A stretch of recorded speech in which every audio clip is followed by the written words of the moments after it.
I am here with Gregory Schramm. Welcome to the podcast, Greg. Thanks, Greg. Pleasure to be here. Greg on Awesome. Greg talking. Yeah, I hope it doesn't get too confusing with two Gregs. I'm reasonably sure I remember who I am and you remember who you are. Hopefully, people can follow. The first question I ask on the podcast is for you to disclose yourself. Are you an introvert, extrovert, or somewhere in between? I'm an extrovert, but I feel like I do have some introverted tendencies. I definitely can appreciate my downtime, but get me in a crowd and I'm just a moth to a flame. That's right. And you test that way as well. Yeah, I do. Yeah, my Meyers-Briggs profile is ENTP, but we can talk about that later. Right, right. So there's objective proof of your extroversion. Yeah. Just curious, what is your spouse? I'm gonna guess that she's an introvert. I don't know for sure because I'm not sure that she's taken it, but just knowing her personality wise and how I always leave her at the table at parties, I'm gonna guess she's an introvert. It's interesting. I'm just doing some informal research and seeing how those pairings wind up. My wife is a non-shy introvert, so she is an introvert, but she is very happy to get up and talk to people at parties and doesn't have social anxiety. So that's one of those funny things. A little bit about our background together. So we know each other, is it like 14 years? Yeah, Yeah, so we worked together at a company called Yes Mail. It was the same company. The first interviewee on my podcast was at also at the time you were a product manager. We both worked in correct. software. Yeah, and you were the engineering manager, so our cubicles weren't quite cubicles, but they were like three-person desks that faced each other, and you sat across from me. Do you have a fondest memory from your time at Yes Mail? It does not have to involve me. I'm not fishing for anything. Oh, wow. I mean, Yes Mail was kind of a tragic story. I enjoyed working there because I liked the people, but a memory that sticks out to me, I was at a sales kickoff event, and the CEO of the company was there. And he asked me, who I was and what I did. And I told him that I was from the Yes Mail side and I was in charge of our client migration off of our product platform onto Adobe Campaign Standard. And he says, "Oh, okay, good. So you'll have a job for a while." and that really summed up for me the kind of attitude that he had as a CEO towards the people that worked for him. Leaders' personalities and culture values uh, trickled directly down to the employees. It was a rough place to work, but good people, and I did enjoy my time there. Yeah, it's pretty interesting. At the time when I joined, that there was private equity takeover, and some of the stereotypes of private equity were just very true. You get your new management, and legions of consultants come out, and they're interviewing, and they're looking for efficiencies, and then become waves of layoffs. And it's interesting how blatant that is. So one of the things I wanted to ask you about is your background, and reflect a little bit about how your extroversion played a role in that. So what was Greg like in high school, per se? Honestly, in high school, I think I was a bit shy. I went to a private grade school, and then I went to a public high school. And when you go into a public school system that you haven't been in before, you're immediately at a social disadvantage because people have, either gone to the same school for many years or, even live in the neighborhood with their friends and this and that. And I was hit with both, right? I didn't go to the local schools and I didn't actually even live in the neighborhood. I lived up in the mountains in Santa Cruz. I kind of kept to myself, I had a couple close friends, but I would say that I was definitely more introverted in high school until I got to my senior year and, kind of started expressing myself a lot more. Right, and you definitely don't come across it shy. As an adult, I never had those thoughts about you. For good or bad. So did you go directly into the Navy from high school? Yeah, so I didn't. I did a quick pit stop at North Carolina State University. I wasn't a great student in high school because of a lot of reasons. So I tried college and that didn't work out either. And my life direction primarily was really not going in a positive direction. I chose to join the service and effectively get my act together. Was that internally directed, or were parents playing a role in that? um, yeah, I would say that my dad had a very heavy hand in it indirectly. We had a conversation when things weren't going well. I was living in North Carolina with him and his new wife. And he told me, he's like, you've got a couple choices to make. One, you can go to school, which you don't seem to be able to do. Two, you can get a job. Or three, you can join the service. And we kind of left that conversation as is, but it planted the seed in my head. So eventually, some weeks later, I wind up signing up for the Navy. I came home and I told him I joined the Navy and he wasn't going to tell me what to do anymore. That's right. He Take about that, dropped. Dad. Yeah, I showed him. And how was that experience for you? Yeah, it's such a mixed bag. You have to remember the years, right? I was in from the time I was 19 to 25, so 6 years. And men slash boys, that's when we grow and mature. Men don't develop executive functioning until their mid 20s. And so this is why we make all the stupid choices like joining the service at the drop of a hat or other things that we might do. I matured in the service. I learned discipline. I learned hard work. I learned skills. I learned respect. I learned a lot about nuclear power, which I'm not using today. And I got a lot of experience out of it. Sometimes I don't want to say that it was, an amazing experience for me because of the hard challenges associated with it and the personal experience of working with people in the military is not good. It's a culture of toxic masculinity, put downs, and just belittling people to no end. It's really an awful environment to be in. So for that reasons, I don't like to give it a lot of credit, but overall, yes, absolutely positive, beneficial for me, and gave me direction. Right, once I got to a certain point in the service and I was going to get out, I was laser focused on being better and improving myself, getting my college degree, and doing something with my life. No doubt about Shot out like a cannon, like a it. I cannonball out of the military. I was like, okay. absolutely. Do you think that your natural personality type played a role in your experience? Was that helpful or not helpful? Well, back then, I wasn't exposed to, personality types or quantifying those sorts of things. It's like how we talk about how ADHD wasn't a thing when we were growing up because you didn't qualify it like that. People were just rotten kids or misbehaving imps or what have you, right? Yeah. I would say that yes, my personality did play a role in my experience. I was definitely anti-authoritarian. I was definitely challenging and questioning. What you put into it is what you get out of it, and I definitely put in a lot of negative vibes. So you may have received some negative attention in return, It is possible. but you eventually harmonized that, and that gave you direction. Did you have a particular rank by the time you left? Yeah, I was E5, enlisted 5, so that's a petty officer second class. That means next to nothing to me, but it sounds impressive. I think it's a staff sergeant in the army, if you want to put it that way. Sure. Yeah, I watched MASH, so There you go. See? yeah, there. All right. So and then you got into college. And so what did you study?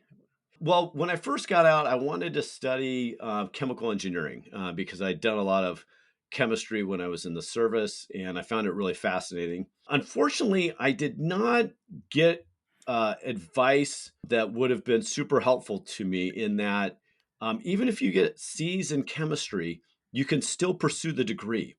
And I felt that if I was getting C's, how could I be a chemist? And so I wound up switching to environmental resource sciences. And then I also got a minor in geology. Secret of mine is I love geology. I took a geology course and loved it, and had a similar experience in terms of I might have pursued a computer science degree if I could tolerate anything other than an A in my on my transcript, which I sort of pathologically could not at that point in my lifetime, because I also enjoyed that and later picked up programming. So cautionary tale. What do they say? D's get degrees? What do they call the person in medical school who graduates with a D average? This is one of my favorite questions. It's a doctor. I usually say who graduates last in their med school class. Yeah, there you go. Because I maybe the person with the D was actually kicked out of medical school. What was the path to software product management? Yeah, after school, the quick story, worked as a geologist for a while for water department in Fremont, and I worked for a private consulting firm out in the East Bay. I was not really happy with that. Wound up going to a career fair, handing out my resume, and then I got a call. Got interviewed and hired by a company called Informix, which did enterprise databases. Worked there for a while. It was acquired by IBM. I left IBM, had moved up here, joined a small software company in Portland called Covey.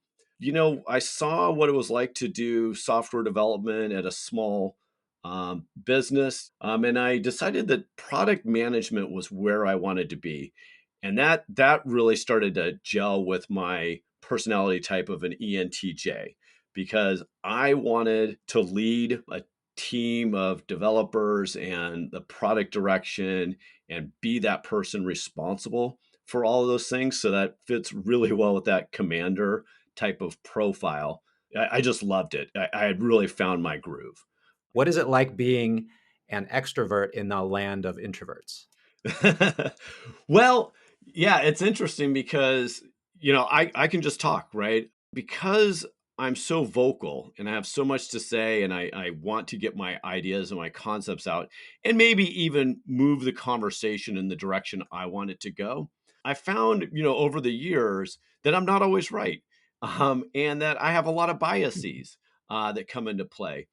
And so, what I've started to do is make room to give introverts an opportunity to speak and express themselves. And this is why I've gone from an ENTJ to an ENTP. Just because you're quiet doesn't mean you're dumb, right? I mean, it just means that you're reflective and maybe you just don't have anything important to say at the time, or maybe you're just waiting for your turn. And so, when I'm having conversations, I'll, pause and let that space happen.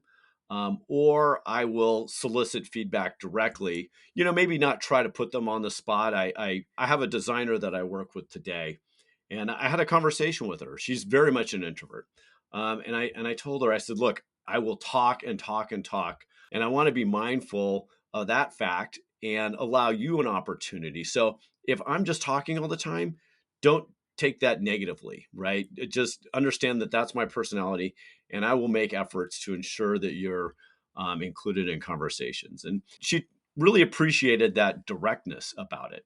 And also, like in that same vein, she's Vietnamese, and I asked her how to pronounce her last name because she's not Anglican and is used to people mispronouncing it, and she's an introvert. She just lets it happen. Mhm. And she really also appreciated the fact that I took the time to ask and get it correct. Really, I guess to answer your question directly, it's about making an effort to establish relationships with introverts to ensure that they feel that their voices are being heard. It's so great that you're doing that naturally as an extrovert. It shows your self-awareness and that intention to open up that space, partly for selfish reasons because you're going to have a better result, but also just kind of out of consideration. Yeah, and that's so in the Myers-Briggs, J is judgmental. And absolutely, I have all kinds of judgmental characteristics to my personality. But P is prospecting, and that means that I'm looking for things and I'm trying to understand. And this is again is part of my maturity as a person and a product manager and as a husband. Let's be honest. You can't just be judgmental all the time because you will put yourself into a trap because you're following your own path, right? And you're not opening yourself up to alternative ideas. You're getting trapped in your biases. I could selfishly say I'm also sharing responsibility when I include other opinions, because if it's always just me, then I'm really the one who's made all the decisions and am solely responsible for all the faults as well. And the other thing that I do, I never take credit for any of the work that comes out of the product development team. I am really just the person who tries to understand what the problem is and the need in that space for the customers and communicate that to the people who actually work and actually build things. They're the ones who I think should get all the credit and responsibility. I have another yes mail story. I think it was the Missouri or the Mississippi River was going to overflow its banks. And so we had a 24-hour Tiger team arranged to move our servers out of a data center, which was in the floodplain. I think it was like a 3 or 4 day effort, might have been longer. And this was like lots of people, lots of engineers, lots of project managers, all kinds of people. And at the end of it all, the only acknowledgement was they gave an award to some vice president that I'd never heard of before.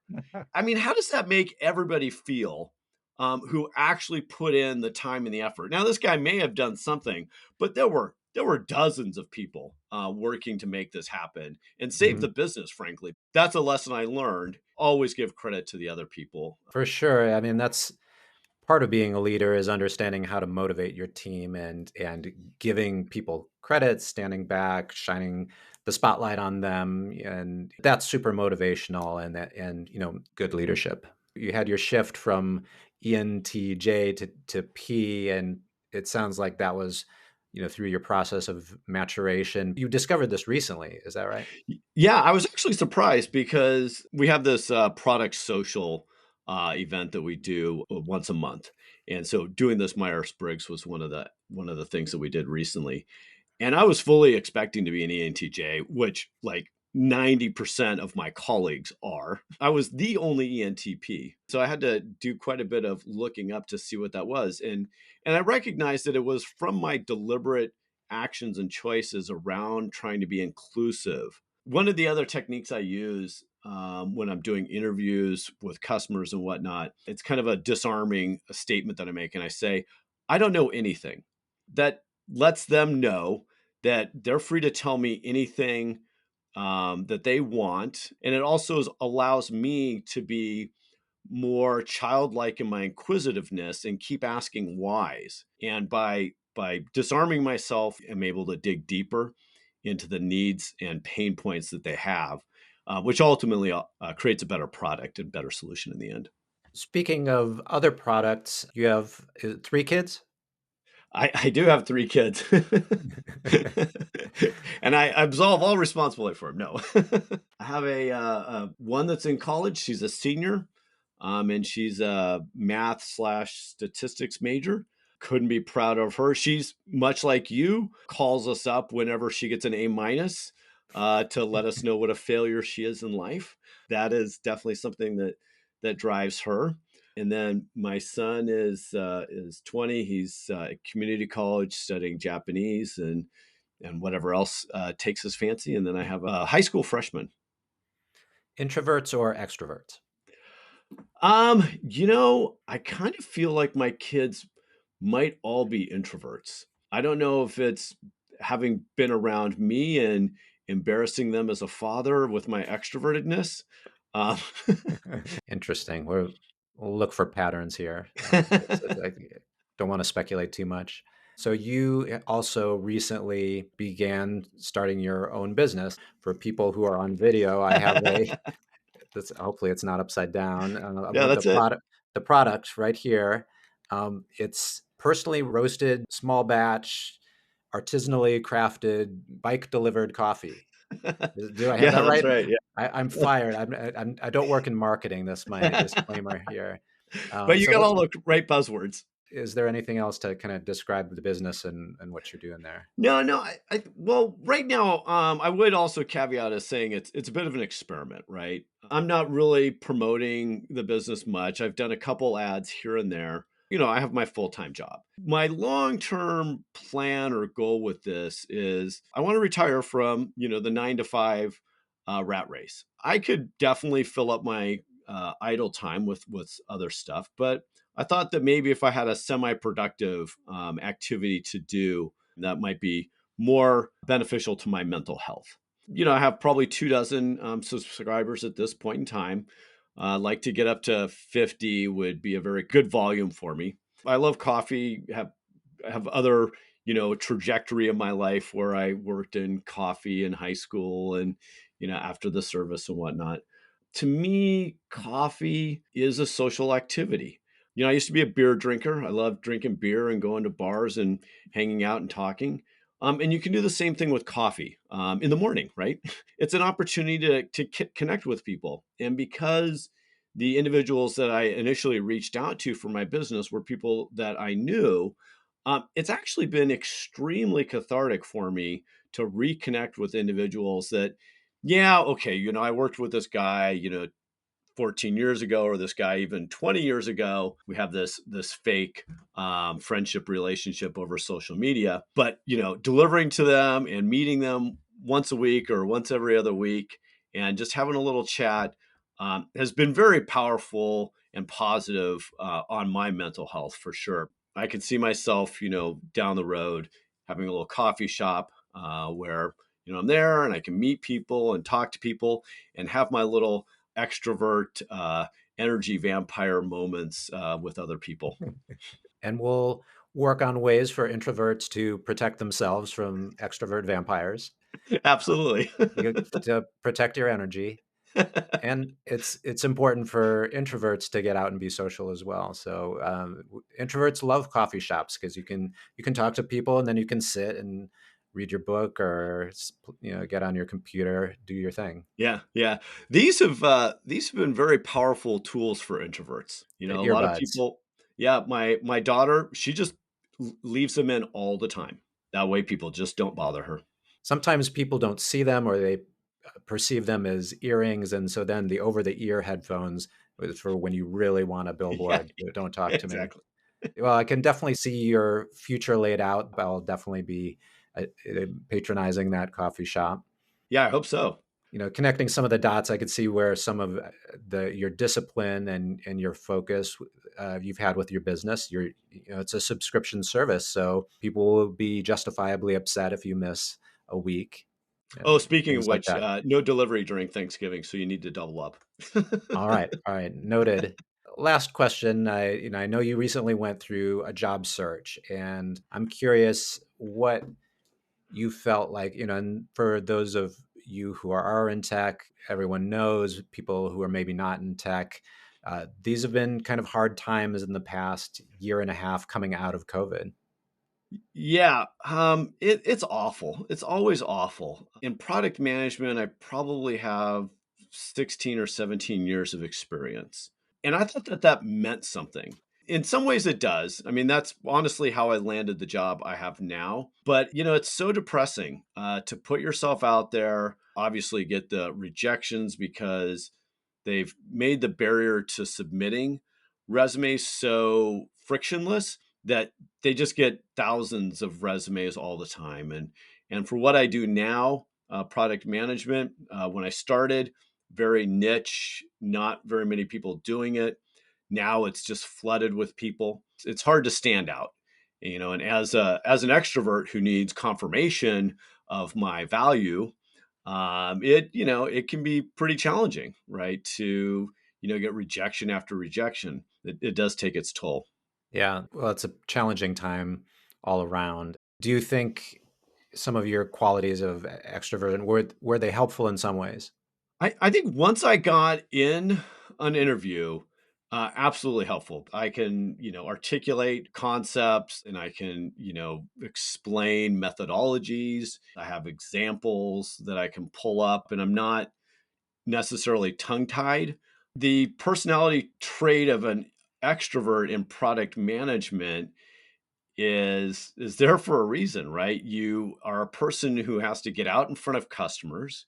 You have to ask questions. You have to defend positions to, senior stakeholders. You have to convince teams that you don't manage to do work for you.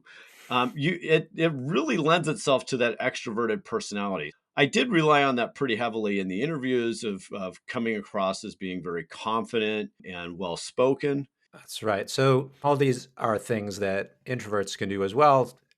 Speaking from personal experience, it may just take more preparation, or certain things, certain aspects of those may come less naturally.